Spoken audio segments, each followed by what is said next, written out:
আসসালামু আলাইকুম। আশা করি সবাই অনেক ভালো আছেন। নতুন আরও একটি ক্লাসে সবাইকে স্বাগতম। আজকের ক্লাসে আমরা পঞ্চম শ্রেণীর গণিত বইয়ের অনুশীলনী 6 ক এর 5 নং অঙ্কটি সমাধান করব। দেখো 5 নংয়ে লেখা আছে 3 সমস্ত 4 ভাগের 3 মিটার ও 2 সমস্ত 3 ভাগের 1 মিটার দৈর্ঘ্যের দুটি ফিতা একত্রে কত মিটার। এখানে দুটি ফিতার দৈর্ঘ্য দেওয়া আছে, বলেছে যে একত্রে কত মিটার। একত্রে মানে হচ্ছে একসাথে, তার মানে আমরা বুঝতে পারছি এই দৈর্ঘ্য দুটি কি হবে, যোগ করতে হবে, তাহলে আমরা একসাথে কত মিটার হবে সেটা বের করতে পারবো। তাহলে আমরা এভাবে সাজিয়ে লিখব, একত্রে দিয়ে সমান দিয়ে ভগ্নাংশ দুটি লিখবো। একটা হচ্ছে 3 সমস্ত 4 ভাগের 2, আরেকটা হচ্ছে 2 সমস্ত 3 ভাগের 1। এই দুটো আমরা একসাথে যোগ করলে যেটা পাবো সেটা হবে একত্রে দুটি ফিতার দৈর্ঘ্য। এখন আমরা যদি এখানে দেখো সমস্ত আছে, তাহলে প্রথমে আমাদের এই সমস্তগুলো ভেঙে নিতে হবে, অর্থাৎ এই মিশ্র ভগ্নাংশগুলোকে অপ্রকৃত ভগ্নাংশে রূপান্তর করতে হবে। তো আমরা কিভাবে করব, এখানে হর আছে 4, 4 যা আছে হর তাই লিখে দিবে। এখানে পাশে যে পূর্ণ সংখ্যাটা আছে 3, এই 3-এর সাথে হর গুণ হবে আর লবটা যোগ হবে। তাহলে 3 4 12, 12 আর 3 যোগ করলে হবে 15। তারপর মাঝখানে যোগ চিহ্নটা দিবে। এখানে হরে আছে 3, এই হরে 3ই থাকবে। এখন এই হর 3-এর সাথে পূর্ণ সংখ্যাটা গুণ করতে হবে। 3 আর 2 গুণ করলে 3 দুগুণে 6 আর 1 যোগ করতে হবে, 6 আর 1 7।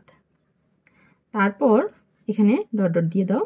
এখন এখানে দুটি ভগ্নাংশ পেয়েছি, এই দুটি ভগ্নাংশ যদি যোগ করতে চাই তাহলে প্রথমেই আমাদের হরগুলোর লসাগু নির্ণয় করতে হবে। এখানে একটা আছে 4, একটা আছে 3, তাহলে 4 আর 3-এর লসাগু নির্ণয় করতে হবে। দেখো এখানে 4 আর 3 কিন্তু কোনো সংখ্যা দিয়ে নিঃশেষে বিভাজ্য নয়। 4 2 দিয়ে যায়, 1 দিয়ে যায়, 4 দিয়ে যায়, কিন্তু 3 যায় 1 দিয়ে আর 3 দিয়ে, তাহলে 1 দিয়ে দুটি সংখ্যাই যায়, 4 দিয়ে 4 কেও যায়, 3 কেও যায়। তাহলে লসাগু কত হবে, 4 একে 4, 3 4 12, তার মানে লসাগু হচ্ছে 12। এখন লম্বা একটা দাগ দিয়ে লসাগুটা মাঝ বরাবর লিখে দিবে। এবার এই লসাগুকে দুটি ভগ্নাংশের হর দিয়ে ভাগ করতে হবে। প্রথমে প্রথম ভগ্নাংশের হর 4 দিয়ে ভাগ করতে হবে। 12কে 4 দিয়ে ভাগ করলে 3 4 12, 3 হবে। এবার এই 3-এর সাথে লব গুণ করতে হবে। এটা মনে রাখবে, লসাগুকে হর দিয়ে ভাগ এবং ভাগফলকে লব দিয়ে গুণ, হর দিয়ে ভাগ লব দিয়ে গুণ। তাহলে এই 3 আর 15 গুণ করলে 3 15 45, মাঝখানে যোগ। এবার এই 12কে দ্বিতীয় ভগ্নাংশের হর 3 দিয়ে ভাগ করতে হবে। 3 4 12, 4। এখন এই 4কে লব দিয়ে গুণ করতে হবে, 4 7 28। এবার আমাদের হিসাবটা সহজ হয়ে গেল। এবার শুধু যোগ করতে হবে। নিচে আছে 12, এখানে 5 আর 8 যোগ করলে হবে 13, 3 হাতে 1, 4 আর 2 6 আর হাতের 1 যোগ করলে হবে 7।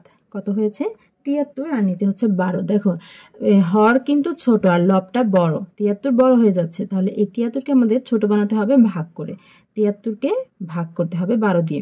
12 73 মধ্যে কয়বার যায়, 6 বার যায়। 5 12 60, 6 12 72, 6 12 72, 6 বার যায়। বিয়োগ করলে হবে 1। এখন এই যে দেখো, এটা যদি ভাগশেষ থাকে তাহলে এই ভাগফল যেটা হবে তার পাশে একটা দাগ দিতে হবে। এখানে আমাদের হর ছিল কত, 12, এই হর 12ই লিখবে, আর যেটা ভাগশেষ থাকবে সেটা লবে লিখে দিবে। এই এতটুকু হচ্ছে আমাদের অ্যান্সার। তার মানে আমাদের উত্তর হচ্ছে 6 সমস্ত 12 ভাগের 1। এখন আমরা সাজিয়ে লিখব, দুটি ফিতা একত্রে 6 সমস্ত 12 ভাগের 1 মিটার।